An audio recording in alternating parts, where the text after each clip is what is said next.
You're watching the PoliticIt Podcast.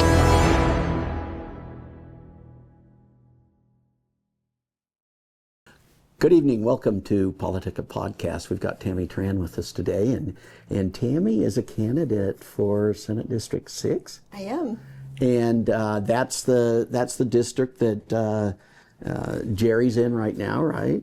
Jerry Stevenson, who's retiring and not coming back. He's not seeking re-election. And so very nice to have you. I've been interested to talk to you. Thank you. And you know, your background actually fascinates me. Thank you. Let's talk a little bit about you to start with. So Okay. you grew up in Provo, right? I grew up in Provo. Uh-huh. I was born in Seoul, Korea, and given up for adoption as an infant. And so adopted by an incredible family from Utah. My dad had served a mission in Hong Kong, and my mom had had 5 miscarriages. And they got married when they were 29. Wow. And so it kind of felt like they might not be able to have their own family. So they adopted me and then adopted a sister who's non-biological, also from Korea. And then they had 3 children. So I'm the oldest of 5. And we were raised in Utah County, which back then was not very diverse. Right. So grew up and loved our neighbors, but got teased a lot for being different. So. Well, you know, I hate to say it, but I think there's a lot of us that got teased.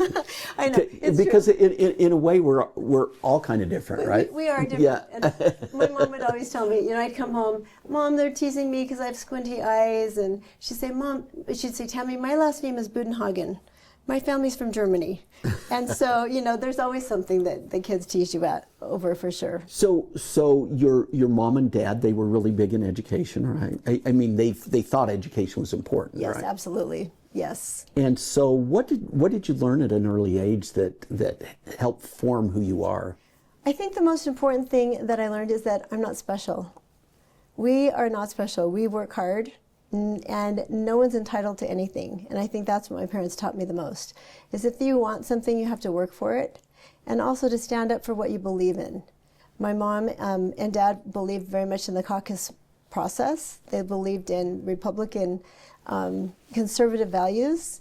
And as a little girl, my mom, I remember walking around the streets with her, handing out pro-life literature, and our table would be littered with it. And then when cable TV came out, she thought that was the devil that was going to kill us all. And she was very much against cable TV. Solid gold was her nemesis. She was just very conservative and didn't want our values diluted by what was out there and what was coming. And so she warned me about that. She was a student of Cleon Skousen and just very much passionate about freedoms and our Constitution. So did she have you read some of his books early on? Oh, she did. Oh, absolutely. Yes. She got me involved. We'd have political conversations at the table. Her father was in the Army. My dad served in the Army. And then my mom's brother-in-law is a retired 4-star general, Lance Smith. Oh. And so very patriotic family. So we learned about how important it is to protect our freedoms, and that freedoms come with a price. And the price is that every day we have to wake up and be willing to fight for them. So what was it about some of the Skousen stuff that you thought was interesting? Just the fundamental principles in the Constitution. That fundamentally we are born with some inalienable rights, but it really hinges on the fact that we have to be willing to stand up for those things, and we have to talk about them, and we have to believe in them. And freedom comes at a cost, and that cost is having an opinion. And it's being willing to have conversations that are hard sometimes. So you were an early supporter of Mike Lee, I understand. Yes, absolutely. I was able to be in several of Senator Lee's commercials this last election. I believe in him. I actually went to BYU. I was in his freshman Poli-Sci 101 class with him. His dad was the new president of BYU at the time. And I didn't really know him specifically, but he was a classmate. Oh, that's interesting. And I remember doing mock Senate at the Utah State Capitol, and he was there. He doesn't remember any of this. I've talked to him about it. And he was very cool. He was too cool for me, but I do remember that made an impression on me because his parents were very influential, and being the new presidents, it was pretty cool to be in his class. So you went to BYU, but you didn't finish. I'm kind of That story's kind of fascinating to me, right? I did. So my goal in life was to go to BYU, go to law school, somehow serve on the Supreme Court, and overturn Roe versus Wade. That was my goal as an 18, 19-year-old kid. And it didn't turn out like that exactly. Our roads took different paths.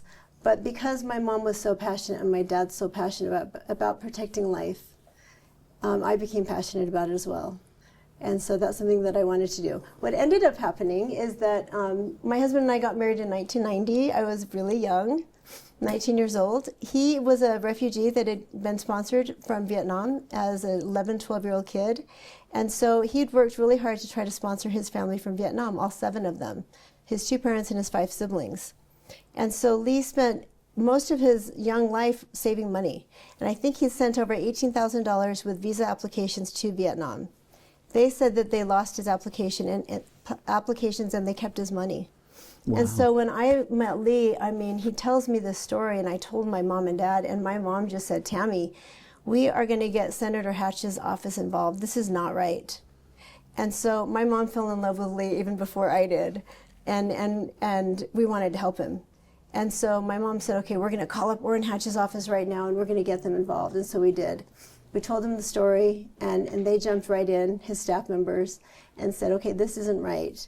And so they helped him, and they helped me reapply so that we were able to sponsor his family. But when we did that, back then in the 90s, you had to sign paperwork that said that you would assume all financial responsibility.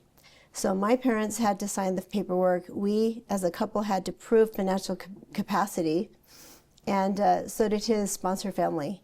And so that meant that we had to put every bit of money we had to show that we had the financial ability to support 7 people.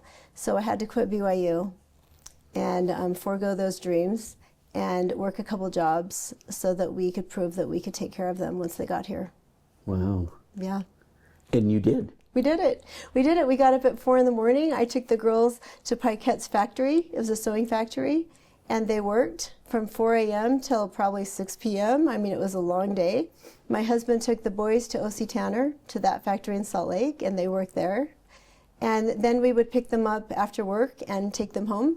Some of his sponsor families, aunts and uncles, let some of the kids live with them.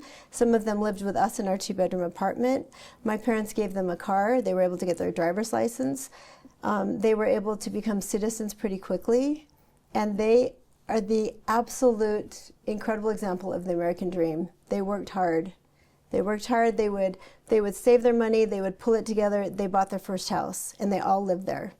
And then they were able to save their money again, and they bought a second house, and then they rented that first house, and they just kept doing that.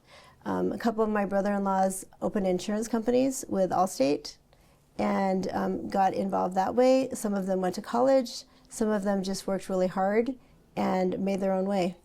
And they're all super successful, wonderful examples of how the American dream works when you're willing to work for it. So we're going to take a break, and we'll come right back. Okay. Tired of media bias? Frustrated by political noise?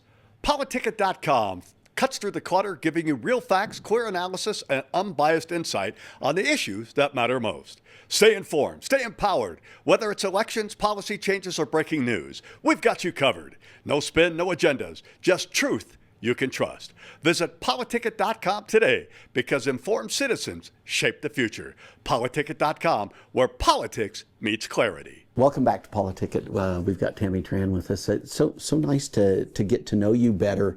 This idea of the American dream, I think some people don't realize that. Yeah, immigration is an important thing. It's important for people to have an opportunity, but that doesn't mean that someone else pays for that opportunity, does it? No. I absolutely support legal immigration. Yeah. Well, and the thing is, I love that story of resilience and work. And you and your husband actually, besides helping his family, you also started your own entrepreneurial ventures, right? We did. So I was working in the banking industry, and I started out as a loan processor, became a loan officer, worked in the title company, And my husband said, Tami, you're taking home these files every night and you're working so hard. And he was working so hard. My dad had sold his company to a printing company. And the owner of the printing company, my husband was the #1 salesperson, did very well. He has a slight accent. And the owner of the company would make references to his accent and was kind of disparaging. And it was very disappointing to my husband. And so he said, you know what, we're smart. Let's start our own company. Let's do something for ourselves to try to build our own family business. And so I told my husband, I don't know if we were prepared for this. I don't know if we're smart enough to do this, but we decided we would do it together. And so we started our little office supply company is how it started out. And my husband had some clients up at Hill. And so he would go up there and sell them office supplies.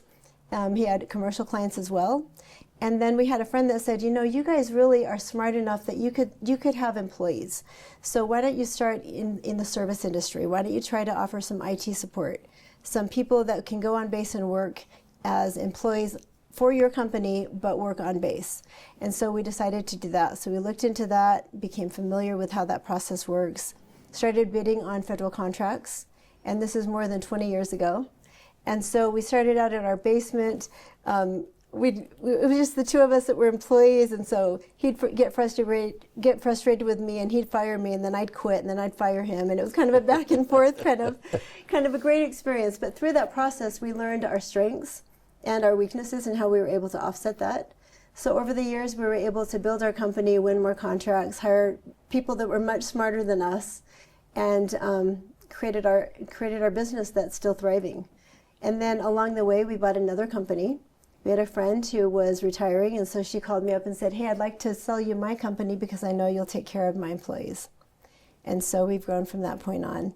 And it's been wonderful. It's our small little way of supporting the mission of the Air Force and the military, and it makes us feel proud to be part of that as a family who is so supportive of the military and so grateful to be in America. Right. So you got into some other businesses after that, right? Right, we did. So we also bought an IT company that was located up in Boise. We sold that company, and now we just do the defense and really focus on cybersecurity, software engineering, and still work for the government.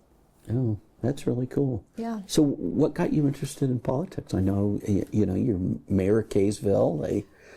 How did that all get started? I think early on, just seeing the good that government can do and politicians can do with our experience with Senator Hatch, helping my husband with his family and his paperwork, trying to sponsor them over. After he had worked really hard on his own, going through the country of Vietnam and getting, they'd stolen his money, said the applications didn't exist.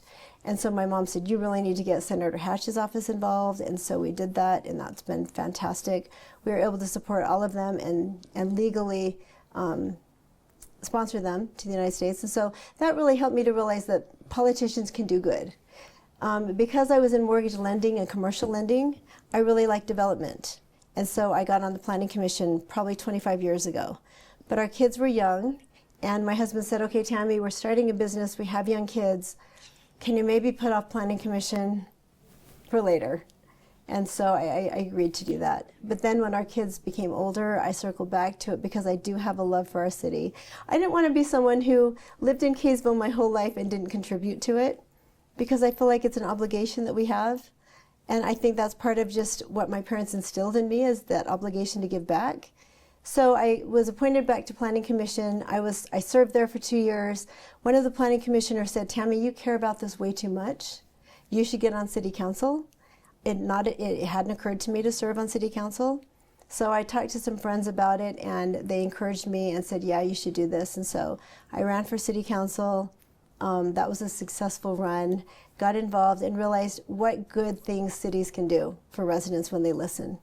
We had a little bit of a misconnect within our community where residents were feeling like the government was doing shady things or not communicating with residents. And so I had an opportunity to run for mayor and decided that that would be something that I'd really focus on, is uniting our community.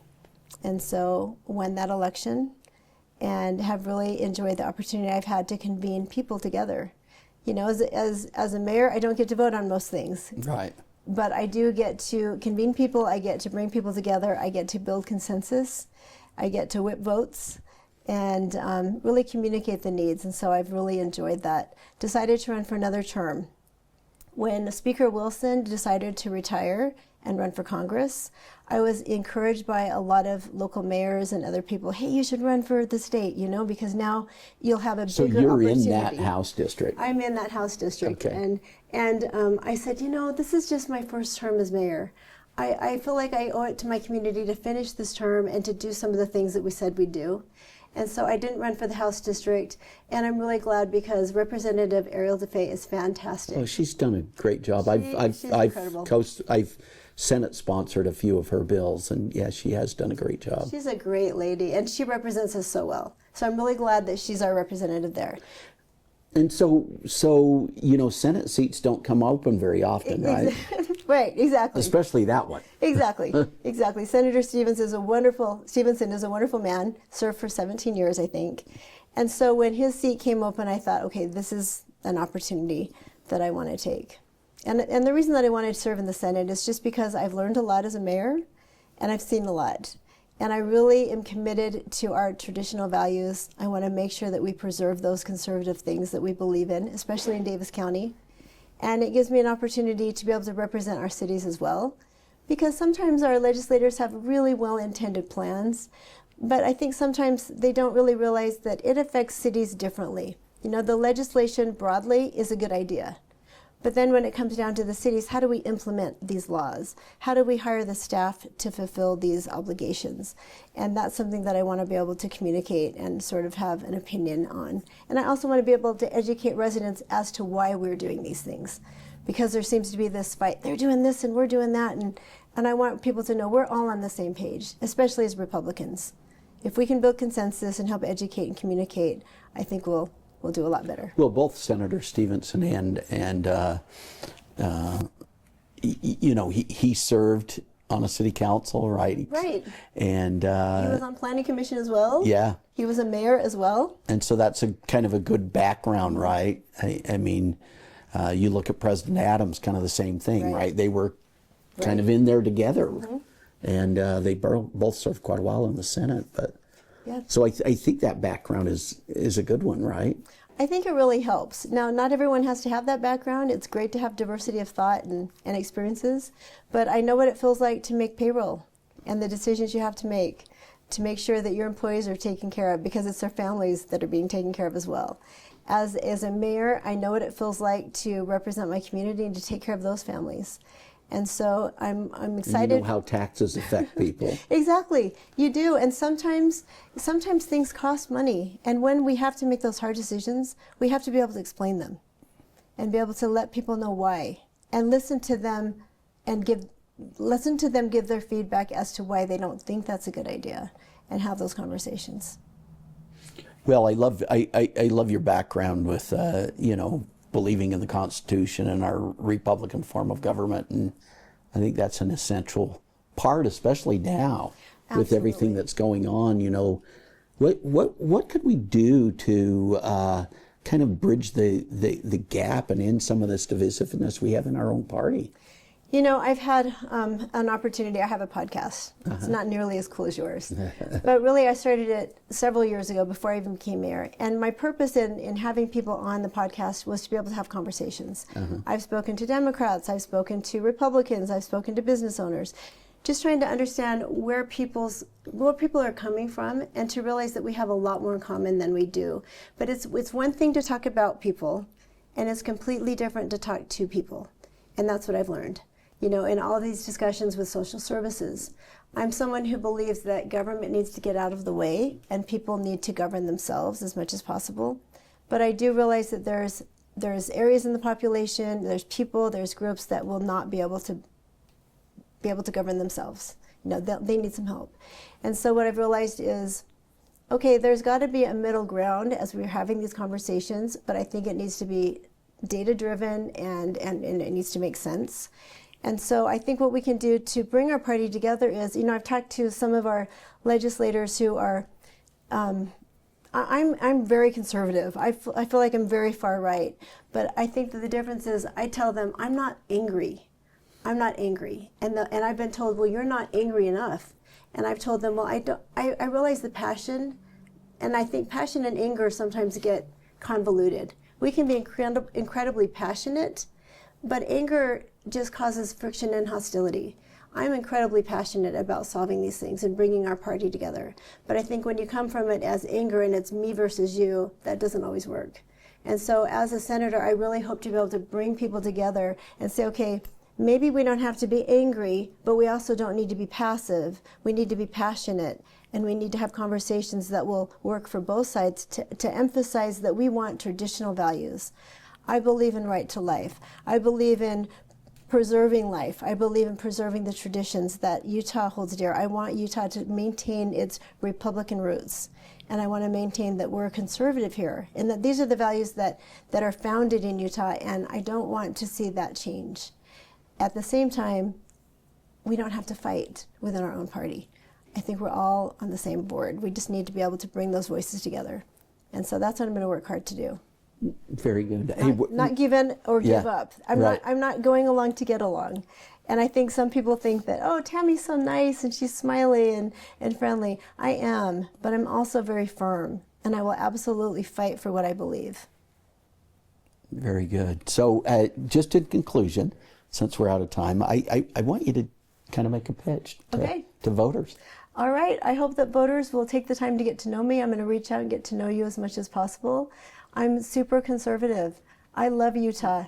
I take my oath of office incredibly seriously. I don't know if I said this during the podcast or before we were talking, but when I was sworn in by our lieutenant governor, I couldn't hold back the tears. You know, the responsibility to uphold the Constitution of the United States of America and the Constitution of the state of Utah are very big responsibilities. Those aren't just words to me. I will absolutely do that, and I will fight for what matters, and I will do it in a kind way, but I will do it in a firm way, and I don't back down. So I want my constituents to know that, you know, I represent you, and I will listen to you, and I would love to have your support and your vote. Tami Tran. Thank you. Good. Thanks for coming in. Thank you very much for having me. We'll see you guys next week.